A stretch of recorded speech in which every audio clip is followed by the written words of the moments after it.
राज्याच्या अनेक भागात अवकाळी आणि गारपिटीचा तडाखा। मका, गहू, हरभरा, कांदा पिकं धोक्यात। शेतकरी चिंतेत। मराठवाडा, विदर्भ, मध्य महाराष्ट्रात पावसाचा जोर अधिक।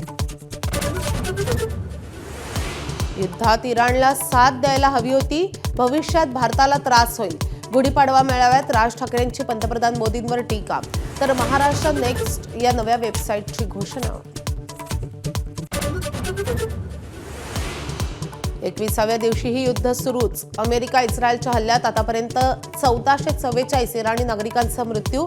तर तेल आणि नैसर्गिक वायू साठ्यांवरील हल्ल्यांमुळे जगासमोर ऊर्जा संकट। सौदार तळ्याच्या सत्याग्रहाला 99 वर्ष पूर्ण। लाखो भीम अनुयायी महाडमध्ये दाखल। मुख्यमंत्री आणि दोन्ही उपमुख्यमंत्री महाडमध्ये उपस्थित राहणार। पोलिसांकडून बाबासाहेबांच्या पुतळ्याला मानवंदना। आरकॉम कर्ज प्रकरणात अनिल अंबानींची तब्बल 7 तास सीबीआय चौकशी। 2929 कोटींचं नुकसान झाल्याची एसबीआयची तक्रार। निधीची अफरातफर आणि गैरव्यवहार केल्याचा अंबानींवर आरोप। बुलेटिनच्या सुरुवातीलाच मोठी बातमी आहे। महिलांच्या अंधश्रद्धेचा फायदा घेऊन लैंगिक शोषण करणाऱ्या अशोक खरात या भोंदू बाबाचे अनेक कारनामे आता समोर येत आहेत। पोलिसांकडे तक्रार करणारी महिला एकमेव नाही आहेत, तर अशा अनेक महिलांचं त्यानं शोषण केल्याचं समोर येत आहे। अशोक खरातच्या अत्याचाराचे 58 व्हिडिओ आतापर्यंत पोलिसांना सापडलेत। त्यातले काही व्हिडिओ एबीपी माझाच्या हाती लागलेले आहेत। यात महिलेवर अत्याचार करून तो तिला स्वतःच्या पाया पडायला लावतो असंही चित्रित झालंय। बाजूला एक खुर्चीही आहे, त्यावर पांढरा कपडा टाकलाय। त्या खुर्चीच्याही पाया पडायला लावतो असं दिसतंय। मात्र प्रश्न हा आहे की एवढं होऊ नये त्याच्या विरोधात यापूर्वी तक्रार का झाली नाही? अशोक खरात नेमकी कशाची भीती दाखवत होता? या सर्व प्रश्नांची उत्तरं पोलिसांच्या तपासातून समोर येतील। पण एबीपी माझाही आवाहन करतंय की अशा फसवणूक झाली असेल तर या भोंदू बाबाला कायमचा धडा शिकवण्यासाठी महिलांनी पुढे येऊन पोलिसांकडे तक्रार द्यायला हवी।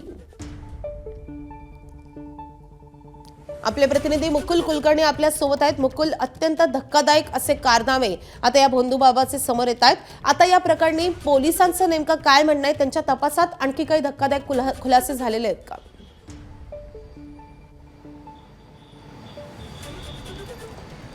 एसआयटीची या प्रकरणी स्थापना झालेली आहे। एसआयटीच्या माध्यमातून या संपूर्ण प्रकरणाचा तपास केला जातोय। त्याचबरोबर नाशिकची क्राईम ब्रांचने देखील बऱ्यापैकी या प्रकरणाचा तपास केलेला आहे।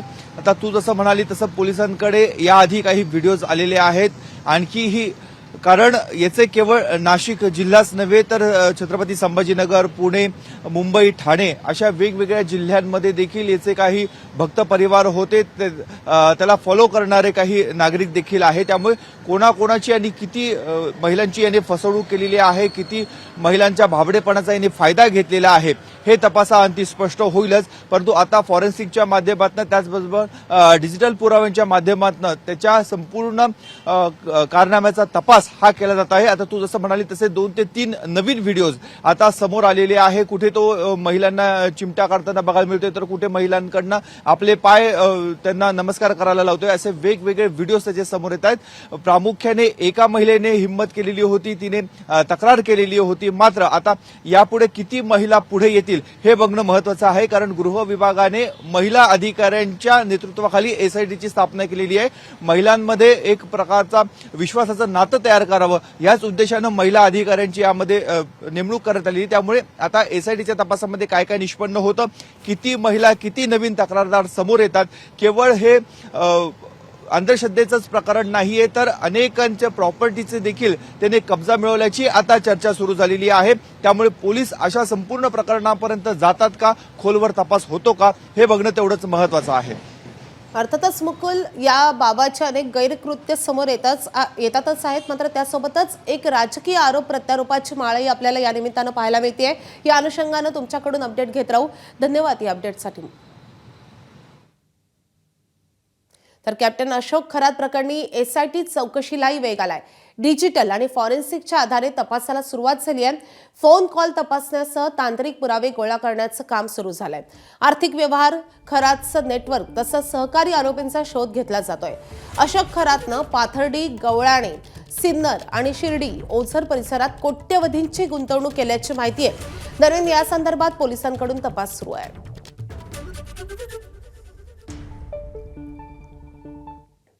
गुंगीचं औषध देऊन अत्याचार केल्याप्रकरणी नाशिकमध्ये कॅप्टन म्हणून ओळखल्या जाणाऱ्या अशोक खरातला 24 मार्चपर्यंत पोलीस कोठडी सुनावण्यात आली आहे. दरम्यान याच अशोक खरात संदर्भात अहिल्यानगर जिल्ह्यातील खबरदार पुढारी या स्थानिक वृत्तपत्रानं वर्षभरापूर्वी एक वृत्त छापलं होतं. अशोक खरातचं नाव न घेता कॅप्टन भोंदू बाबा या मथळ्याखाली हे वृत्त छापून आलं होतं. यामध्ये खरातच्या कारनाम्यांचा उल्लेखही होता. त्यावेळी मात्र अशोक खरात यानं वृत्तपत्राचे संपादक दत्तात्रय खेमनर यांना 5 कोटींच्या अब्रूनुकसानीची नोटीस पाठवली होती. तसंच महिला आयोगाच्या अध्यक्षा रुपाली चाकणकर यांनी देखील खेमनर यांना फोन करून माफीनामा सादर करण्यास सांगितल्याचा धक्कादायक प्रकार आता समोर आलाय. त्यामुळे चाकणकर यांना खरंच अशोक खरातचे हे काळे कारनामे माहीत नव्हते का, असा प्रश्नही या निमित्तानं उपस्थित होतोय. काय नेमकं घडलं होतं? हा लेख तुम्ही जो छापला तो कोणत्या माहितीच्या आधारावर? खरं तर आपण 1 वर्षापूर्वी लैंगिक शोषणासंदर्भात दैनिक खबरदार पुढारी हे माझं वृत्तपत्र आहे, याच्यामध्ये मी बातमी प्रसिद्ध केली होती. तर ही बातमी अशी होती, महिलांचे लैंगिक शोषण करणारा लिंगपिसाड भोंदू कॅप्टन बाबा, खबरदार पुढारी करणार पोलखोल, अनेक मंत्री, सरकारी अधिकारी, महिला कर्मचारी कॅप्टन भोंदू बाबाच्या भक्त. ही बातमीमध्ये मी कुठेही कॅप्टन खराचं नाव छापलेलं नव्हतं. मी फक्त भोंदू कॅप्टन बाबा लैंगिक शोषण करतो असं छापलं होतं.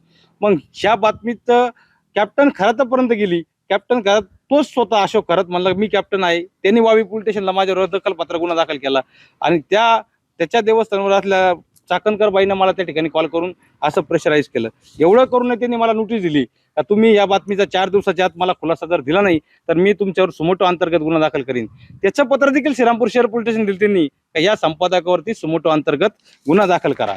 एखादा पत्रकार एखाद्या प्रकरणाला जर वाचा फोडत असेल तर मग आयोगाचे अध्यक्ष त्या ठिकाणी पत्रकाराचा गळा घोटण्याचं काम, पत्रकारावर प्रेशर आणण्याचं काम, दबाव आणण्याचं काम चाकणकर करताय.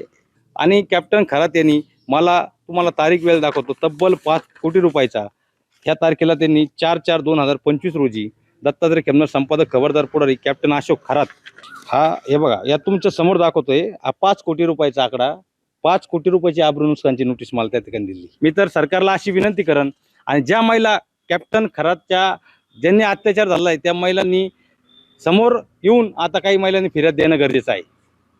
वर्षभरापूर्वी जर या प्रकरणाशी निगडीत सखोल चौकशी झाली असती तर हा गुन्हा किंवा अशोक खरात यांचे कारनामे तेव्हाच बाहेर आले असते, हे मात्र निश्चित. नितीन ओझा, एबीपी माझा, श्रीरामपूर, अहिल्यानगर.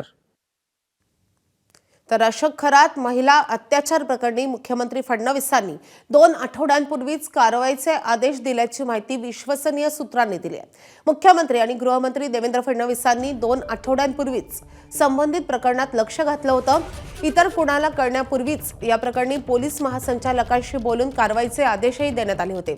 संबंधित प्रकरणाचं गांभीर्य ओळखून खरातवर शक्य ती कडक कारवाई करण्याचे आदेश देण्यात आले होते. या प्रकरणात महत्त्वाचे सर्व पुरावे, व्हिडिओ क्लिप्स या सगळ्या गोष्टी ताब्यात घेण्यात आल्या आहेत.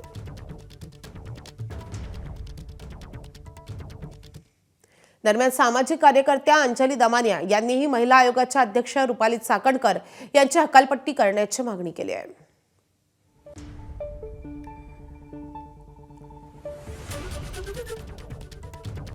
बुलढाणा जिल्ह्यात गेल्या 2 दिवसांपासून अवकाळी पावसाचा कहर पाहायला मिळतोय. काल दुपारनंतर बुलढाण्यातल्या मेहकर, लोणार, चिखली तालुक्यात गारपिटीसह अवकाळी पाऊस बरसलाय आणि यामुळे फळपिकांचं मोठं नुकसान झालंय.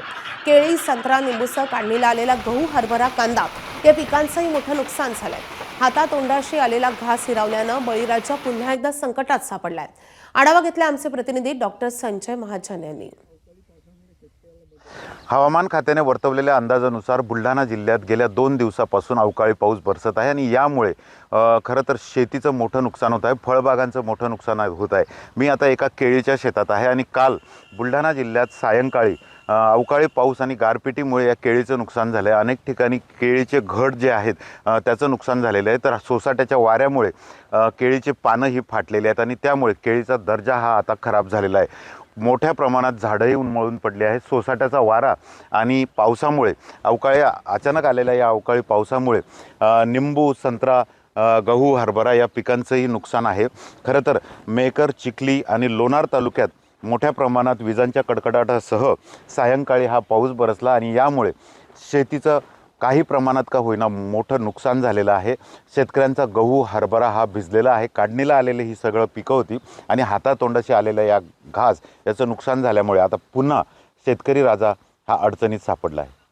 कॅमेरामन शांतारामसह डॉक्टर संजय महाजन, ABP माझा, मेहकर. परभणी जिल्ह्यातही रात्री उशिरा वादळी वाऱ्यासह जोरदार पाऊस झालाय. पावसापेक्षा वादळी वारेच जास्त असल्यानं जिल्ह्यातील आंब्याच्या बागा पूर्णपणे उद्ध्वस्त झाल्यात. पूर्णा तालुक्यातील धानोरा, काळेपाथरी तालुक्यातील गुंज आणि इतर ठिकाणच्या आंब्याच्या झाडांना लागलेली फळं आता गळून पडली आहेत आणि ज्यामुळे आंबा उत्पादकांचं मोठं नुकसान झालंय.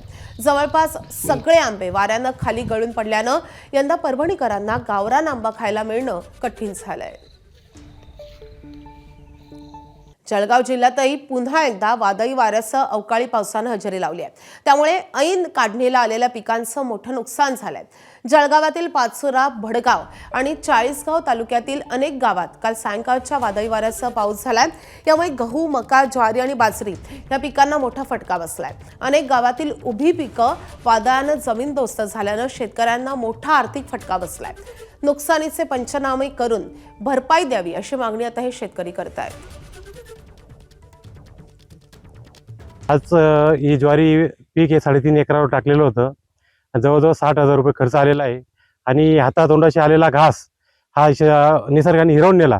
यासाठी शासनाने लवकरात लवकर शेतकऱ्यांना मदत करण्याचं पंचनामे करून मदत करावी अशी विनंती करतो.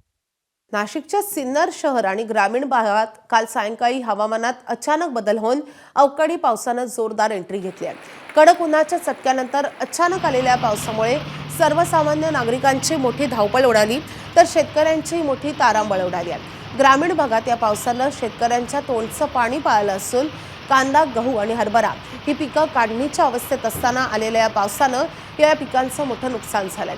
पीक हातातून जाण्याची भीती आता शेतकरी वर्गातून व्यक्त होतीये.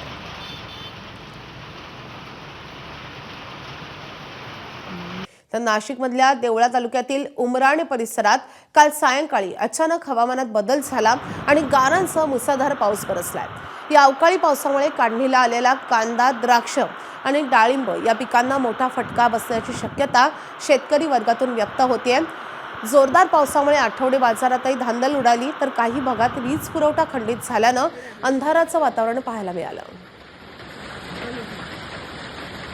मालेगाव शहरासह परिसरातही काल वादळी वाऱ्यासह जोरदार गारपीट झाली आहे आणि या अवकाळी पावसामुळे नागरिकांची मोठी तारांबळ उडाली आहे. जोरदार वाऱ्यांमुळे अनेक ठिकाणी झाडं रस्त्यावर कोसळण्याच्या घटना घडल्यात.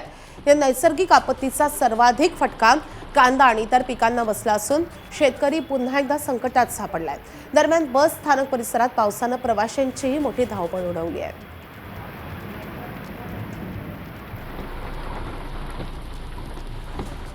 नागपूरच्या काही भागात अवकाळी पाऊस झालाय. अचानक आलेल्या पावसामुळे अनेक नागरिकांची दाण उडाली आहे. नागपूर वेधशाळेकडून पुढील 2 दिवस विदर्भात अवकाळी पावसाचा इशारा देण्यात आला आहे.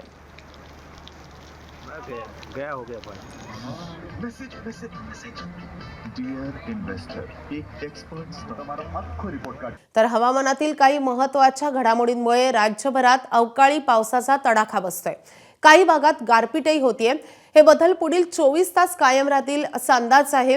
आजही मराठवाड्यासह विदर्भात काही जिल्ह्यात अवकाळी पावसाची हजेरी लागेल तर मुंबईतही शुक्रवारी पावसाचा अंदाज आहे. सकाळी उपनगरात पावसाची हजेरी लागण्याची शक्यता आहे. हवामानातील या बदलांमुळे कमाल तापमानात घसरण झाली असून नागरिकांच्या उन्हाच्या तडाख्यापासून काही प्रमाणात का होईना सुटका झाली आहे.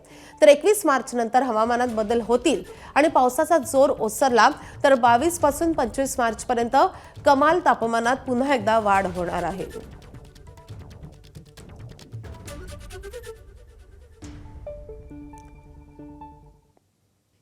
तर आजचा युद्धाचा 21वा दिवस आहे. नेमकं काय घडतंय आपण ग्राफिक्सद्वारे पाहूयात. मी जिवंत, इराण बर्बादीकडे, आम्ही जिंकतोय असा दावा केलेला आहे इस्रायलचे नेतन्याहू यांनी. त्यासोबतच 2 सेकंदात इराण युद्ध संपवू शकतो असंही ट्रम्प यांनी म्हटलंय. आमच्या ताकदीपैकी 1% अजून वापरलेली नाहीये असा दावा इराणनं केलाय.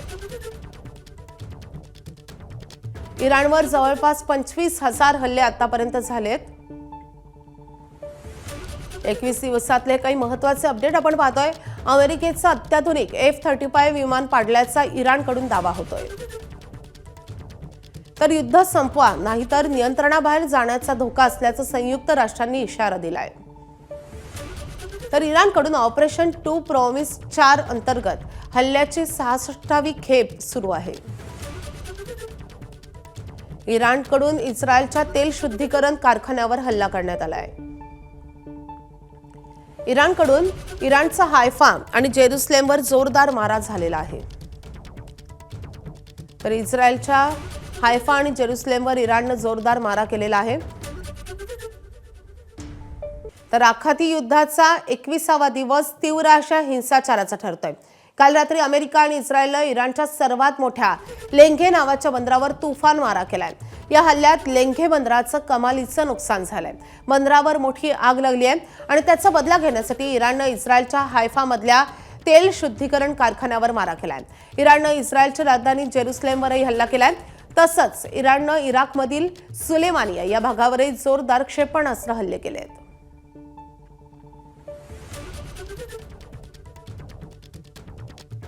तर इस्रायलच्या हायफा या तेल शुद्धीकरण कारखान्यावर इराणनं मारा केलाय. त्यात इराणनं नसरलाह या क्षेपणास्त्राचा वापर केल्याची माहिती समोर येते. नसरलाह क्षेपणास्त्रावर विविध प्रकारचे वॉरहेड लावण्याची क्षमता आहे. न्यूक्लिअर, केमिकल, बायोलॉजिकल वॉरहेड लावण्याची क्षमता असल्यानं नसरलाह क्षेपणास्त्र हे अत्यंत धोकादायक ठरतं.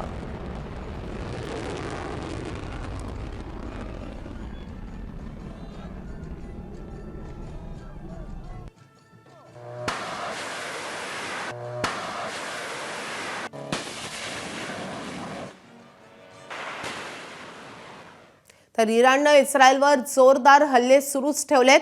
इराणनं इस्रायलची राजधानी जेरुसलेमवर क्लस्टर बॉम्बनं हल्ले केलेत. काही इराणी क्षेपणास्त्र इस्रायलनं हवेतल्या हवेत नष्ट केली आहेत, तर काही क्षेपणास्त्रांनी लक्ष्याचा वेध घेतल्याची माहिती आहे. इराणच्या हल्ल्यानंतर जेरुसलेममध्ये जोरदार सायरन वाजतायत. जेरुसलेममधल्या बेत शेमेश या भागात हानी झाल्याची माहिती आहे. जेरुसलेममध्ये एका तासात तब्बल 4 वेळा हल्ल्याची सूचना देणारे सायरन वाजल्याचंही समजतंय.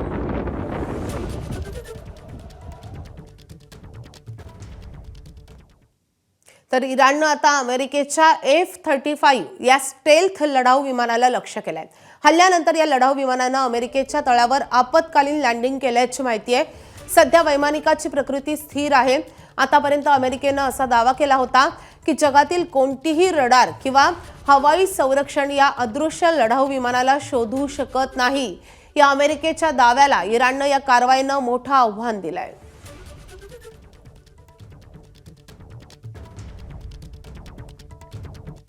तर या F-35 विमानाच्या अत्याधुनिकतेबाबत अमेरिकेनं जगभर कोणकोणते दावे केले होते आपण ग्राफिक्सद्वारे पाहूयात. तर अमेरिकेचा असा दावा होता की हे विमान म्हणजे 5व्या पिढीचं अत्याधुनिक बहुउद्देशीय स्टेल्थ लढाऊ विमान आहे.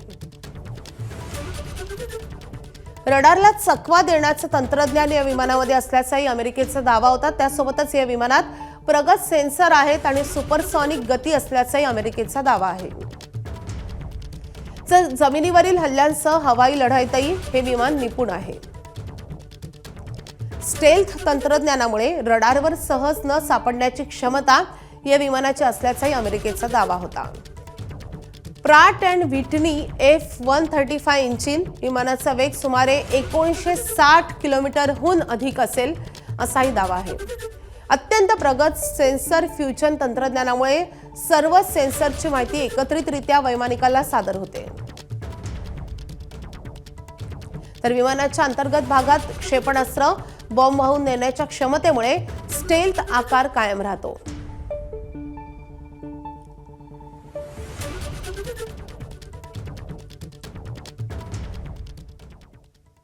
या आखाती युद्धाबाबत अमेरिकेनं आणखी एक मोठा दावा केलाय. गेल्या 3 आठवड्यात इराणवर 24,500हून अधिक हल्ले केल्याचा अमेरिकेचा दावा आहे. तर अमेरिकेचे 16,000 आणि इस्रायलचे 8,500हून अधिक हल्ले झाल्याचाही त्याचा दावा आहे. अमेरिकन लष्करानं 7,800 ठिकाणी कारवाई केल्याचंही अमेरिकेने म्हटलंय. इराणी नौदलाच्या 120हून अधिक युद्धनौका बुडवल्याचा दावाही अमेरिकेनं केलाय.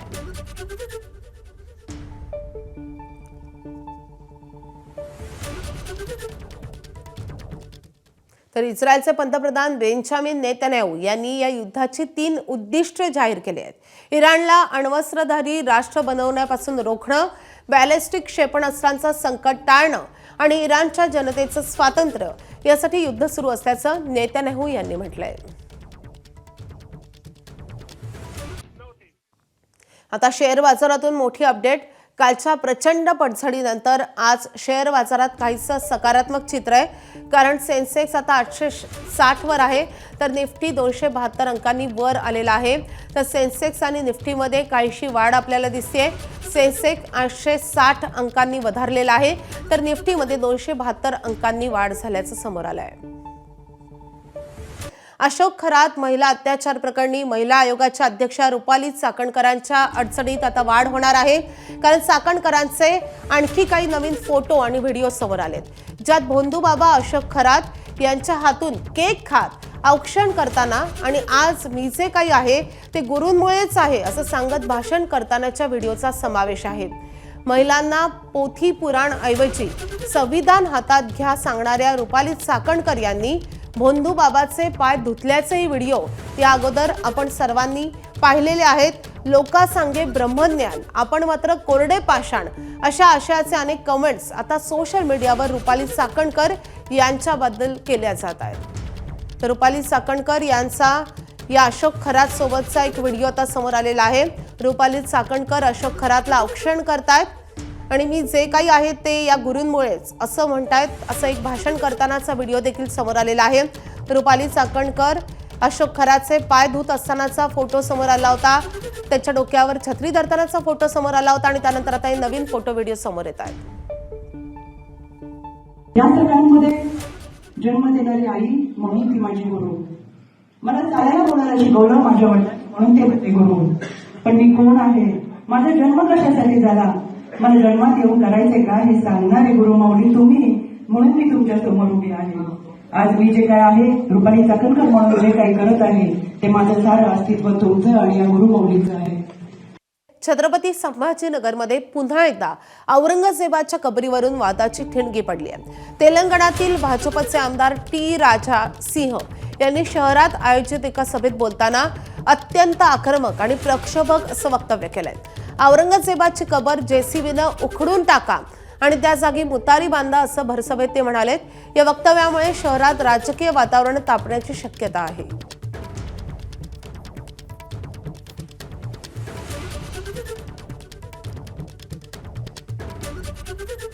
तर काही दिवसांपूर्वी औरंगजेबाच्या कबरीचा मुद्दा चांगलाच गाजलेला होता. त्यानंतर या परिसरात कडक असा पोलिसांचा पहारा होता, अनेक आरोप प्रत्यारोप झाले होते आणि एकूणच औरंगजेबाच्या कबरीचा मुद्दा हा पुन्हा एकदा आता वादाच्या केंद्रस्थानी येताना दिसतोय. 6,50,000 रुपए नाम अगर मिटाना ही चाहते हैं तो पहले जो हर साल 6,50,000 रुपए एएसआई की ओर से वो मरे हुए मुर्दे साले औरंगजेब की कब्र को मेंटेन करने के लिए दिया जाता है. 6,50,000 रुपए माता है. किसके पैसे? वो आपके पैसे.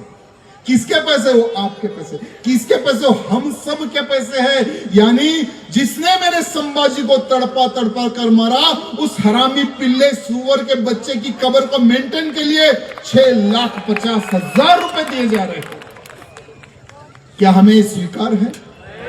क्या हमें स्वीकार है? क्या अभी भी हमारे राजनेताओं को क्या समझ में नहीं आ रहा? अरे मेरे भाई, हिंदुत्व की बात करो, हिंदू तुम्हें राज करवाएगा. मैं हमारे देवा भाव से निवेदन करना चाहूंगा, देवा भाव, इतिहास लिखने का समय, यानी इतिहास लिखने का अवसर बहुत कम लोगों को मिलता है मेरे मित्रों. इतिहास लिखने का अवसर बहुत ही कम लोगों को मिलता है. देवा भाव, हिंदू समाज आपको अवसर दे रहा है. हिंदू समाज आपको मौका दे रहा है. हिंदू समाज की डिमांड है कि औरंगजेब की कब्र को उखाड़ के फेंका जाए. किससे डर है? किससे डर है? मैं पूछना चाहता हूं देवा भाव, किससे डर है? बोलो, कितने लाख लोगों की आवश्यकता आपको पड़ेगी उस औरंगजेब की खबर को उखाड़ने के लिए? उतने लाख लोगों को लेकर मैं आऊंगा आपके पास। इराणकडून इस्रायलवर हल्ले सुरूच. इराणनं जेरुसलेमवर क्लस्टर बॉम्बनं हल्ला केलाय. इराणच्या हल्ल्यानंतर जेरुसलेममध्ये वाजवण्यात आले सायरन. कुवेतवर क्षेपणास्त्र आणि ड्रोन हल्ला. आमची हवाई संरक्षण यंत्रणा हल्ल्यांचा सामना करतेय. हल्ल्यानंतर कुवेतच्या लष्कराची माहिती. नागरिकांनी सुरक्षा सूचनांचं पालन करावं, कुवेत लष्कराचं आवाहन. अमेरिकेच्या F-35 या लढाऊ विमानावर इराणचा हल्ला. इराणच्या हल्ल्यानंतर लढाऊ विमानाचं आपत्कालीन लँडिंग. अमेरिकेच्या दाव्याला इराणनं दिलं मोठं आव्हान. इराणकडून इस्रायलवर हल्ले सुरूच. इराणचा इस्रायलवर मोठा हल्ला. इस्रायलवर डागली क्षेपणास्त्र. हल्ल्यांमुळे दोन्ही देशांमधील तणाव अत्यंत धोकादायक वळणावर. तर इराणमधील लेंगह बंदरावर अमेरिका आणि इस्रायलचे संयुक्त हवाई हल्ले. इराणच्या IRGC नौदलाची अनेक जहाजं नष्ट झाल्याची माहिती. इराणकडून अमेरिका इस्रायलवर ऑपरेशन 2 प्रॉमिस 4 अंतर्गत हल्ला.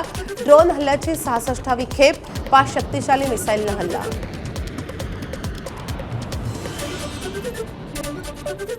इस्रायलमध्ये इराणच्या हल्ल्यात उद्ध्वस्त झालेल्या इमारतीमध्ये बचाव कार्य सुरू. बचाव पथकांकडून ढिगारा हटवण्याचं काम सुरू. पुढील काही तास नागरिकांना सतर्क राहण्याचं आवाहन. इस्रायलचे पंतप्रधान नेतन्याहूंकडून 3 लक्ष्य जाहीर. इराणला अण्वस्त्रधारी राष्ट्र बनवण्यापासून रोखणं, बॅलिस्टिक क्षेपणास्त्रांचं संकट टाळणं, तर इराणच्या जनतेचं स्वातंत्र्यासाठी युद्ध सुरू. नेतन्याहू यांची माहिती. पश्चिम बंगालमध्ये ममता दीदींना हरवणं केवळ कठीणच नाही, अशक्य आहे. आणि त्यामुळेच भाजपकडून घाणेरडा डाव खेळण्यासाठी निवडणूक आयोगाचा ढाल म्हणून वापर होतोय. संजय राऊतांची एक्सपोज. तर आम्ही सर्वजण कोणत्याही लढाईसाठी तयार असल्याचाही पोस्टमध्ये उल्लेख. सातारा जिल्हा परिषद अध्यक्ष आणि उपाध्यक्ष पदाची आज निवडणूक. मागील 35 दिवसांपासून शिवसेना राष्ट्रवादीचे 36 सदस्य अज्ञातस्थळी आणि त्यामुळे आज होणाऱ्या अध्यक्षपदाच्या निवडणुकीकडे लक्ष. राज्य महिला आयोगाच्या अध्यक्षा रुपाली चाकणकर फरार. बचाव टाली असं म्हणत रुपाली ठोंबरेंची एक्सपोस्ट. भोंदूबाबा अशोक खरात प्रकरणावरून ठोंबरेंचं टीकास्त्र. रुपाली चाकणकरांची महिला आयोग अध्यक्षपदावरून तत्काळ हकालपट्टी करा. अंजली दमाने यांची एक्सपोस्ट करत मागणी. तर अशा एप्स्टीन बाबांवर इतकी मेहरबानी का, असाही दमाने यांचा सरकारला सवाल. अशोक खरात प्रकरणात SIT कडून डिजिटल आणि फॉरेन्सिकच्या आधारे तपासाला सुरुवात. फोन कॉल तपासण्यासह तांत्रिक पुरावे गोळा करण्याचं काम सुरू.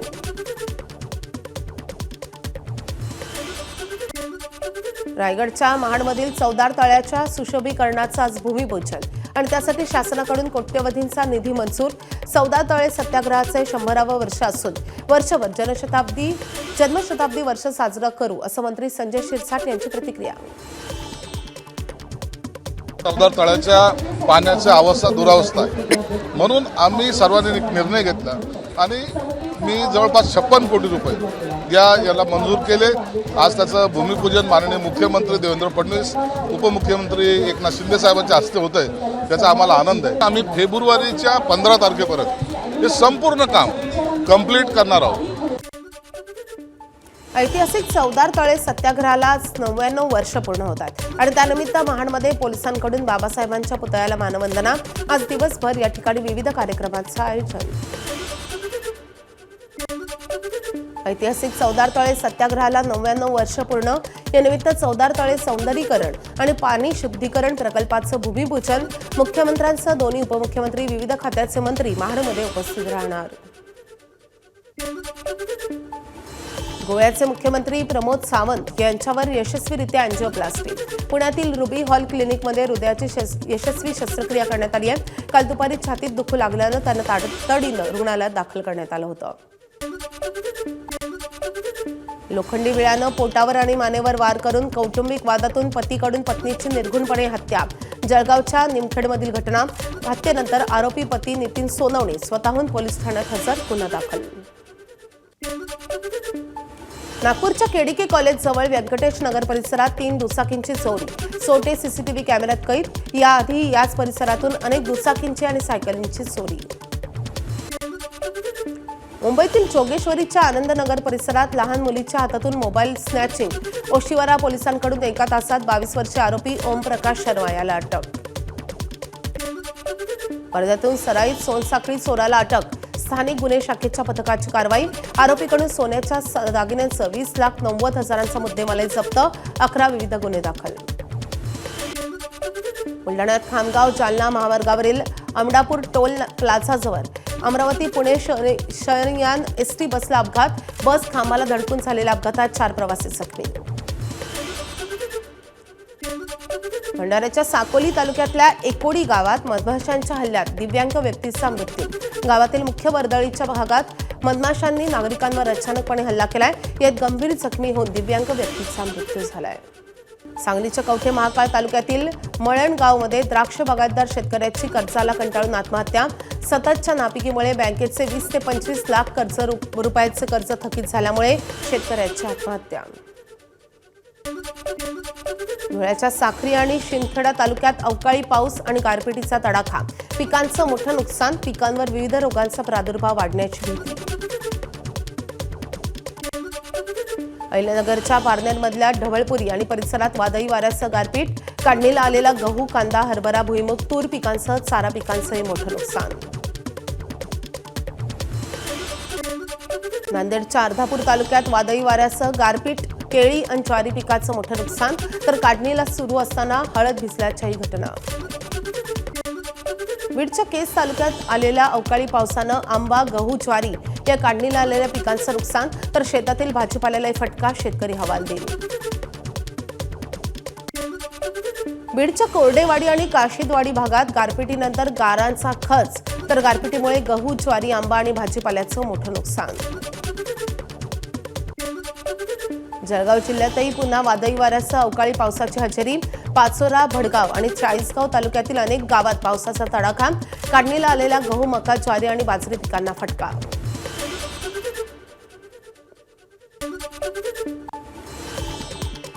आज ही ज्वारी पीक हे 3.5 एकरावर टाकलेलं होतं. जवळजवळ 60,000 रुपये खर्च आलेला आहे आणि हातातोंडाशी आलेला घास हा निसर्गाने हिरावून नेला. त्यासाठी शासनाने लवकरात लवकर शेतकऱ्यांना मदत करण्याचं पंचनामे करून मदत करावी अशी विनंती करतो. सोलापूर शहरात वादळी वाऱ्यासह पावसाच्या जोरदार सरी, पावसामुळे उकाड्यानं हैराण झालेल्या नागरिकांना काहीसा दिलासा, मात्र अनेक ठिकाणी बत्ती गुल. नागपूरच्या काही भागात अवकाळी पावसाची हजेरी, अचानक पावसानं हजेरी लावल्यानं नागरिकांची दाणादाण. नागपूर वेधशाळेकडून पुढचे 2 दिवस विदर्भात अवकाळी पावसाचा इशारा. जालना जिल्ह्यातही गारपिटीचा तडाखा, पाऊस आणि वादळामुळे पिकांचं नुकसान, शेतकऱ्यांना अश्रू अनावर, गहू, ज्वारी, हरभरा पिकांसह फळपिकांचंही मोठं नुकसान. बुलढाणा जिल्ह्यात गेल्या 2 दिवसांपासून अवकाळी पावसाचा कहर. मेहकर, लोणार, चिखली तालुक्यात गारपिटीसह अवकाळी पाऊस, फळ पिकांचं मोठं नुकसान, केळी, संत्रा, निंबू यासह काढणीला आलेल्या गहू, हरभरा आणि कांदा पिकांचंही नुकसान. वादळी वाऱ्यानं परभणी जिल्ह्यातल्या आंब्याच्या बागा उद्ध्वस्त. पूर्णा तालुक्यातील धानोरा, काळेपाथरी या तालुक्यातील गुंज आणि इतर ठिकाणी असलेल्या आंबा उत्पादक शेतकऱ्यांचं मोठं नुकसान, आंब्याच्या झाडांना केवळ काड्याच शिल्लक. मुंबईतही आज अवकाळी पावसाची शक्यता, हवामानातील बदलामुळे कमाल तापमानात घसरण, राज्यभरात अवकाळी पावसाचा तडाखा. पाण्याच्या शोधात असलेला बिबट्या विहिरीत पडला. नांदेडच्या माहूर तालुक्यातील गोकुळ गोंडे गावातील घटना. वन विभागानं पिंजरा विहिरीत सोडत बिबट्याला सुरक्षितरित्या बाहेर काढलाय. 2028 पर्यंत प्रत्येक खेड्यात घरोघरी पाणी पोहोचवण्यासाठी राज्य सरकारचा केंद्रीय जल मंत्रालयाशी करार. मुख्यमंत्री फडणवीसांची दूरदृश्य प्रणालीद्वारे कार्यक्रमाला उपस्थिती. जलजीवन मिशन अंतर्गत कामांची प्रभावी अंमलबजावणी करण्याचा करारात समावेश. वर्ध्याच्या हिंगणघाट तालुक्यातील कोल्ही बेड्यावर जलजीवन मिशन अंतर्गत 1.5 वर्षापासून पाणीपुरवठा बंद होता. याबाबतची बातमी एबीपी माझानं दाखवताच नळाला 4 दिवसातच पाणी, ग्रामस्थांकडून समाधान व्यक्त. मिसिंग लिंक प्रकल्पाची गिनीज बुकात नोंद होण्यासाठी MSRDCचा प्रयत्न. 23.5 मीटर रुंदीचा हा जगातील सगळ्यात जास्त रुंदीचा बोगदा ठरू शकतो. MSRDCकडून गिनीज बुकसाठी अर्ज. उबरवरून मेट्रोचं तिकीट बुक केल्यास 50% सूट. घाटकोपर वर्सोवा मेट्रोनंतर मेट्रो 2A आणि मेट्रो 7च्या प्रवाशांना होणार फायदा. मुख्यमंत्री फडणवीसांनी या संदर्भात एक पोस्ट करून दिली माहिती. कालच्या प्रचंड पडझडीनंतर आज शेअर बाजार मार्केट उघडताच 1000 अंकांनी वधारला. सेन्सेक्स आणि निफ्टीमध्येही वाढ. अहिल्यानगरच्या पारनेर तालुक्यात गारपिटीमुळे शेतकऱ्यांचं मोठं नुकसान झालंय. पारनेर तालुक्यातील ढवळपुरी येथे कलिंगड, गहू, कांदा पिकांचं मोठं नुकसान झालंय. काल सायंकाळपासूनच अहिल्यानगर जिल्ह्याला अवकाळी पावसानं झोडपून काढलंय. दरम्यान नुकसानाची माहिती देताना ढवळपुरी येथील शेतकऱ्यांना अश्रूही अनावर झालेत. दरम्यान नुकसानग्रस्त शेतकऱ्यांशी बातचीत केली आमच्या प्रतिनिधींनी. आपण पाहूयात. अहिल्यानगरच्या पारनेर तालुक्यातील ढवळपुरी परिसरामध्ये काल गारपीट झालेली आहे आणि या गारपिटीमुळे मोठ्या प्रमाणामध्ये पिकांचं नुकसान झालंय. सध्या मी एका टरबुजाच्या वाडीमध्ये आहे. या ठिकाणी जर बघितलं तर टरबुजांना मोठ्या प्रमाणामध्ये भेगा ज्या आहेत तर त्या या गारपिटीमुळे पडल्याचं आपल्याला पाहायला मिळतं. या परिसरामध्ये गहू असेल, त्याचबरोबर टरबूज असेल आणि इतरही कांदा पिकांचं जे आहे मोठ्या प्रमाणामध्ये नुकसान झाल्याचं पाहायला मिळत आहे. शेतकरी प्रचंड हवालदिल झालेला आहे. तुमचं किती टरबूज होतं, किती नुकसान झालं, काय मागणी असणार? माझं या ठिकाणी 2 एकर कलिंगड आहे आणि ह्या ठिकाणी जवळजवळ 2.5 लाख रुपये ह्या ठिकाणी खर्च झालेला आहे. आणि खर्चाचे भरून निघू शकत नाही. कांदा पीक, गहू, कलिंगड आणि इतर आहे गहू एवढ पिकात भरपूर नुकसान झाले, भरपूर प्रचंड नुकसान झालेलं आहे. थोडंसं नाही झालं, चांगल्यापैकी. आणि अजूनही कांदे निगडीत केलं पाणी काय काय ठिकाणी एवढं पाणी झालं. शासनाची आमची एवढीच मागणी आहे का त्यांनी आमच्या पंचनामे तातडीने करून घ्यावं, एवढीच आमची मागणी. काय मागणी असणार सरकारकडे तुमची? सर्वसामान्य शेतकरी आम्ही साहेब, शासनाक आमची एवढीच मागणी साहेब. निदान आमची लेकरं बाळ उघड्यावर एवढीच अपेक्षा आहे शासनाकडे प्रामाणिकपणानं. आमच्या शेतात काहीच नाही राहिलं. वाटाणा होता साहेब, आज उद्या तोडणी चालू करणार होतो, पण काहीच नाही राहिली. शेंग सुद्धा पाण्याबरोबर वाहून गेली. कार्याला 5 सुद्धा राहिली साहेब. आपण जर बघितलं तर शेतकऱ्यांच्या डोळ्यामध्ये जे आहे तर अश्रू पाहायला मिळत आहे. कारण काल मोठ्या प्रमाणामध्ये गारपीट जी आहे तर ती झालेली आहे आणि या भागामध्ये प्रचंड असं नुकसान झालेलं पाहायला मिळत आहे. कॅमेरा पर्सन प्रसाद सुनील भोंगळे, एबीपी माझा, अहिल्यानगर. एबीपी माझा, उघडा डोळे बघा नीट.